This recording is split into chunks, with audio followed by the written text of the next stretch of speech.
Hello guys, आज हम बात करेंगे क्लास 11 ज्योग्राफी की, chapter number 1 geography as a discipline. ठीक है, geography as a discipline chapter का नेम है, चैप्टर नंबर 1 है। पहले भी लेक्चर दे चुके हैं, लेकिन अब स्टार्ट करते हैं इसको। ठीक है, स्टार्टिंग से देख लेते हैं एक बार। ज्योग्राफी एज ए डिसिप्लिन की अगर हम बात करते हैं, देखिए इस यूनिट के अंदर दिस यूनिट कंटेन्स, अगर हम इस यूनिट की बात करते हैं कि क्या क्या इस यूनिट के अंदर आएगा, तो सबसे पहले आता है geography as an integrating discipline. Geography as N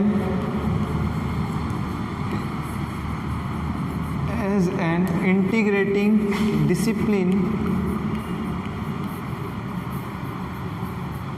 as a integrating discipline as a science of special, as a science of special attributes,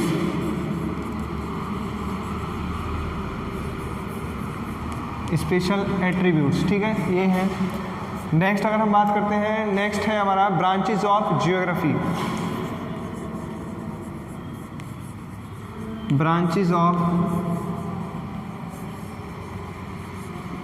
of geography हम लोग देखेंगे कि ज्योग्राफी की कौन कौन सी ब्रांचेस होती हैं और किस ब्रांच का क्या रोल होता है। ठीक है ना, जिसमें important of physical geography, importance of physical geography कि फिजिकल ज्योग्राफी की क्या इंपॉर्टेंस है, इंपॉर्टेंस ऑफ फिजिकल ज्योग्राफी भी हम इसके अंदर देखेंगे कि what is the importance of physical geography.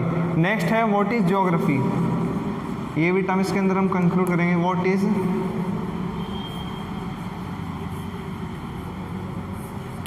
Geography, ये भी हम इसके अंदर देखेंगे। उसके बाद नेक्स्ट आता है relation between man and nature, relation between man and nature. ठीक है, ये भी हम इसके अंदर कंक्लूड करेंगे। उसके बाद नेक्स्ट है डेवलपमेंट ऑफ ज्योग्राफी,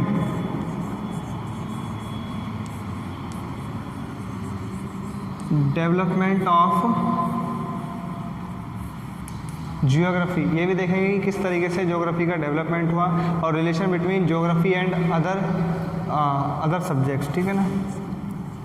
नेक्स्ट है हमारा relation between geography, relation between geography and other subjects. और भी बहुत सारे टर्म्स हैं। बेसिक ये है कि मतलब इस चैप्टर के अंदर हम इन यूनिट्स को क्या करेंगे, कवर करेंगे, और वन बाय वन को डिटेल के अंदर हम लोग इनको समझते हैं। ठीक है ना। जैसे सबसे पहले जो आता है इस चैप्टर में वो है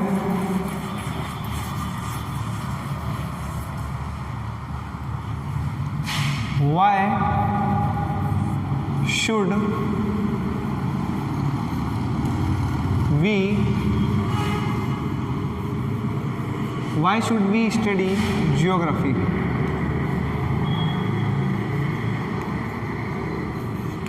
Why should we study geography? हमें ज्योग्राफी क्यों पढ़नी चाहिए। सबसे पहले ये इस चैप्टर के अंदर स्टार्ट होता है कि हमें ज्योग्राफी क्यों पढ़नी चाहिए। ठीक है ना। देखिए ज्योग्राफी का बेसिकली मतलब क्या है, जियो मतलब अर्थ, और ग्राफीज मतलब description, the description of the अर्थ। हम पूरे अर्थ के, पूरे सरफेस की, पूरी क्लाइमेटिक के बारे में जिस चीज़ की भी नॉलेज हम प्राप्त करते हैं, जानकारी हमको मिलती है, वो कौन सी ब्रांच से मिलती है, वो ज्योग्राफी ब्रांच से मिलती है। ठीक है ना। और जो बेटा ज्योग्राफी वर्ड है ये ग्रीक है, ग्रीक वर्ड से हमारा क्या हुआ है, ऑब्टेन हुआ है। आगे अपन इसको डील करेंगे, लेकिन सबसे पहले जो बात है वो है हमारी कि why should we study geography, हमें ज्योग्राफी क्यों पढ़नी चाहिए। ठीक है ना। अगर हम बात करते हैं कि हमें ज्योग्राफी क्यों पढ़नी चाहिए, पहला आता है कि we live on the earth surface. First है कि we live on the earth surface, हम लोग जो रह रहे हैं वो कहाँ पे रह रहे हैं, वो अर्थ की सरफेस पे रह रहे हैं, ठीक है ना। और अर्थ की सरफेस पे रहने के साथ साथ जो अर्थ की सरफेस है वो हमारे लिवलीहुड को क्या करती है, अफेक्ट करती है, ठीक है। लिवलीहुड को अफेक्ट करने का मतलब क्या है कि हमारे जीवन को भी क्या करती है, प्रभावित करती है। देखा है ना आप लोगों ने, प्रकृति के अंदर क्लाइमेटिक और वेदर कंडीशंस क्या होती रहती हैं, चेंज होती रहती हैं। And we know about the weather conditions and the climatic conditions by only the help of geography, ठीक है। जियोग्राफी से ही हम लोगों को पता चलता है क्लाइमेटिक और वेदर कंडीशंस के बारे में, ठीक है। नेक्स्ट है our lives are affected many ways by on surrounding.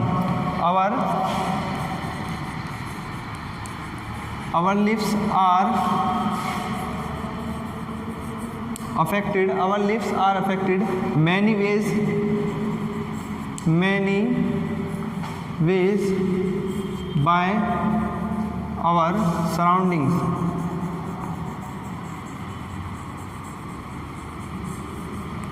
Surroundings, ठीक है ना। जो हमारे बहुत सारे लिव्स हैं वो भी अफेक्ट होते हैं अलग अलग तरीके से। जो हमारे आसपास के एरिया है, हमारे आसपास के लोग हैं, वो भी अलग अलग तरीके से क्या होते हैं, अफेक्टेड होते हैं, ठीक है। नेक्स्ट है हमारा, नेक्स्ट क्या है कि we depend on the resources available from the earth surface. We depend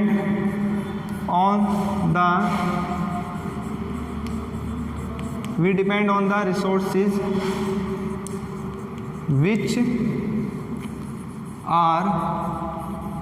which are available on the earth surface,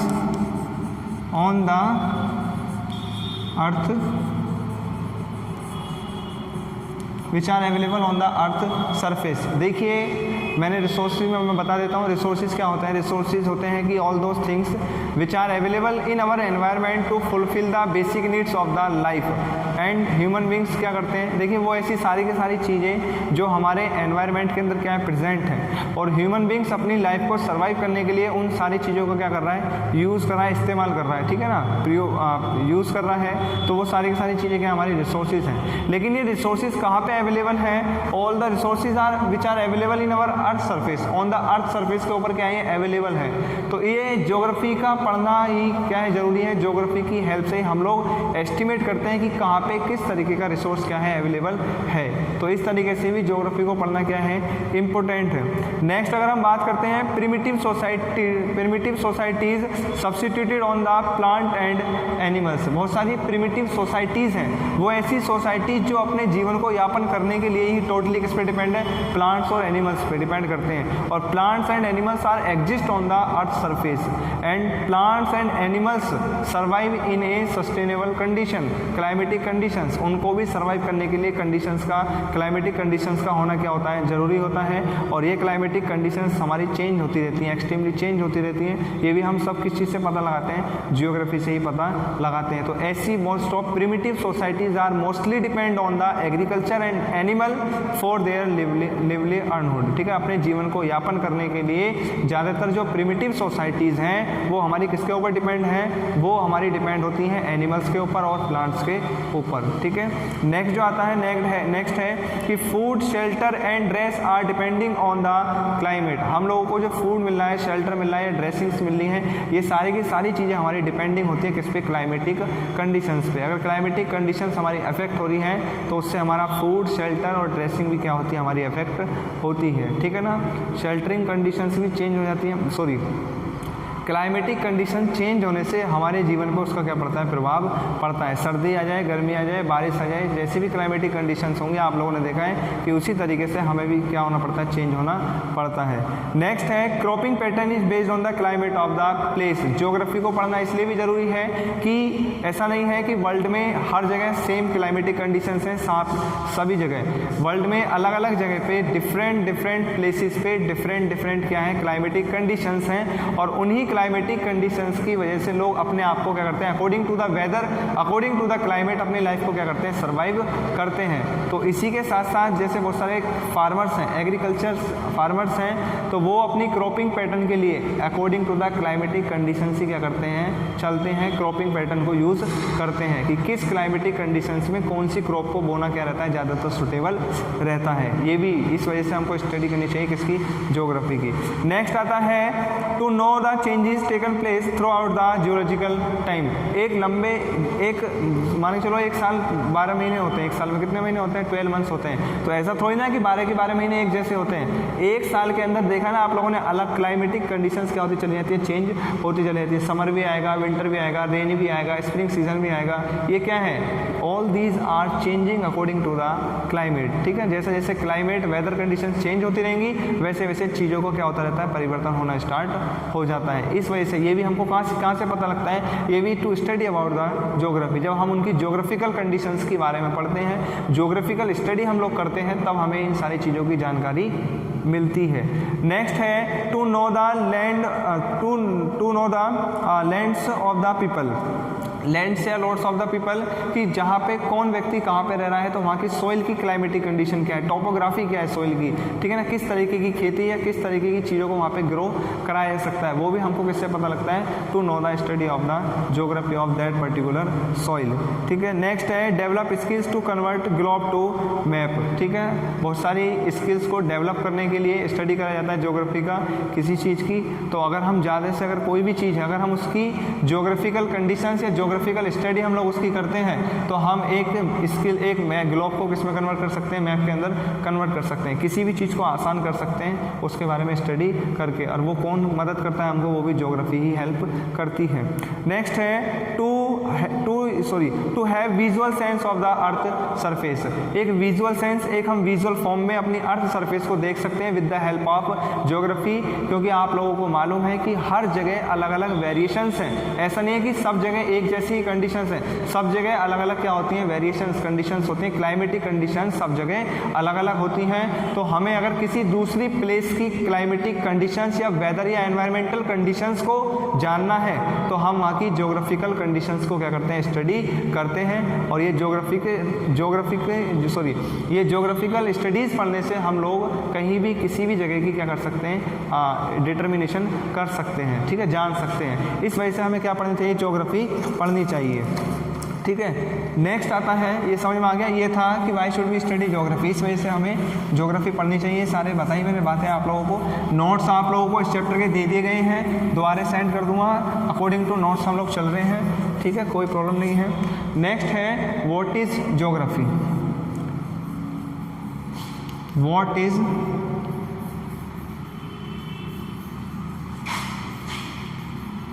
geography. देखिए, ज्योग्राफी जो वर्ड है वो दो वर्डों से मिलकर बना है, जियोज और ग्राफोज।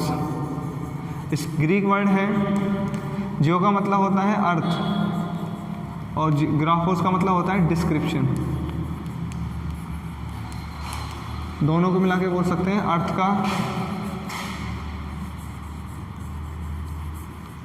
अर्थ का description, about the earth description. ठीक है ना। What is geography. Geography is the study of earth surface या अर्थ डिस्क्रिप्शन। पूरा की पूरा टोटली डिस्क्रिप्शन या डिस्क्राइब जो करते हैं वो with the help of geography ही करा जाता है। उसी को हम लोग क्या बोलते हैं, geography. In the geography we study about the variations occurred in the environment, in the climatic conditions, in the weather conditions. जितने भी अलग अलग तरीके के चेंजेस या बदलाव हम लोगों को देखने को मिलते हैं, वो सारे के सारे हम लोग किसके थ्रू जानते हैं, वो सारी की सारी बातें, वो चीज़ें हम किसके थ्रू जानते हैं, ज्योग्राफी के थ्रू ही हम लोग जानते हैं। ठीक है। You know that the earth is our home. जैसा आप लोग जानते हैं कि जो अर्थ है वो एक तरीके से हमारा होम है, और it is also the home of many creatures. जैसे कि आप लोग जानते हैं ज्योग्राफी जो है वो एक हमारा क्या है, होम है। जैसे वो हमारे लिए होम है, वैसे ही वो बहुत सारे क्रिएचर्स के लिए और किसके लिए, एनिमल्स के लिए भी क्या है, वो होम है। क्योंकि इस ज्योग्राफिकल कंडीशंस के अंदर क्रिएचर्स भी सर्वाइव करते हैं, एग्जिस्ट करते हैं, और एनिमल्स भी क्या करते हैं, एग्जिस्ट करते हैं। चाहे वो क्रिएचर्स और एनिमल्स बिग हो या स्मॉल हो, छोटे हो या बड़े हो, सारे के सारे एग्जिस्ट करते हैं सेम प्लेसेस पे। ठीक है ना। Which lives on the earth and sustain. तो जो क्रिएचर्स हैं, चाहे बड़े हो या छोटे हो, ये हमारी अर्थ सरफेस पे एग्जिस्ट करते हैं। ठीक है ना, सस्टेन करते हैं, अपनी लाइफ को सर्वाइव करते हैं। नेक्स्ट है the earth surface is not uniform. मैंने आप लोगों को इससे पहले बताया है कि अर्थ की जो सरफेस है वो यूनिफॉर्म नहीं है, इसमें हर तरीके के वेरिएशंस हम लोगों को देखने के मिलते हैं। प्लेन भी है, डेजर्ट भी है, ठीक है ना, माउंटेन्स भी हैं, हिली रीजन्स भी हैं, वैलीज भी हैं, अलग अलग तरीके के वेरिएशंस हम लोगों को देखने को मिल रहे हैं, ठीक है, अलग अलग तरीके के वेरिएशंस हैं। नेक्स्ट बात करते हैं, it has variation in its physical features. अगर हम फिजिकल फीचर्स की बात करते हैं ज्योग्राफी की, तो ज्योग्राफी के फिजिकल फीचर्स के अंदर हम लोगों को अलग अलग तरीके के वेरिएशंस देखने को मिलते हैं। अभी मैंने आप लोगों को बताया डेजर्ट हो गया, प्लेन्स हो गया, माउंटेन्स हो गया, हिली रीजन हो गया, वैलीज हो गई, ये सारे क्या हैं, ये these are the physical variations, ठीक है। नेक्स्ट है such as mountain hills, valleys, plains, plateaus, oceans, ठीक है ना, लेक्स हो गया, डेजर्ट्स हो गया, these all are the physical variations occurred in the geography, ठीक है, ज्योग्राफिकल कंडीशंस। नेक्स्ट है these are variations in its social and cultural features too. ये कि जो वेरिएशंस हैं ये हमारी कल्चरल कल्चरल भी हो गया और साथ साथ सोशल फीचर्स के साथ भी क्या करते हैं, हमारे कोरिलेट करते हैं, एग्जिस्ट करते हैं। And many villages, cities and roads, railways, parks, markets and many other elements created by human beings. चाहे कैसे भी वेरिएशंस हों, लेकिन लोगों ने अपनी लाइफ को सर्वाइव करने के लिए बहुत सारी क्या करी है, फैसिलिटीज़ को डेवलप करा है, चाहे वो रोड का हो, ट्रांसपोर्टेशन का हो, कम्युनिकेशन का हो, ठीक है ना, विलेजेस के अंदर पोर्ट्स हो, मार्केट्स हो, ठीक है, रेलवेज हो। ये क्यों करी है लोगों ने अपने बेनिफिट के लिए इन चीज़ों को डेवलप करना स्टार्ट कर दिया। लेकिन ये सारी चीज़ें कब पॉसिबल हो पाई हैं, ये with the help of geography he possible हो पाई हैं। क्यों? क्योंकि ज्योग्राफिकल स्टडी करने से हम लोग हर जगह का ज्योग्राफिकल वेरिएशंस या फिजिकल वेरिएशन क्या है वहाँ का वो पता लगा लेते हैं और उसके अनुसार ही क्या करते हैं हम लोग वर्क करते हैं, ठीक है। यहाँ तक ये बात हो गई है व्हाट इज ज्योग्राफी। इससे आगे अपन नेक्स्ट लेक्चर में डिस्कस करेंगे। ये बेसिक था, ये नोट्स आप लोगों को प्रोवाइड कर दिए गए हैं, प्रोवाइड और कर दिए जाएंगे अगर नहीं पहुँचे हैं तो नोट से ही चलना है, ठीक है। किसी को कोई डाउट है तो आप मेरे को कमेंट सेक्शन में बताइए, ठीक है। Thank you guys.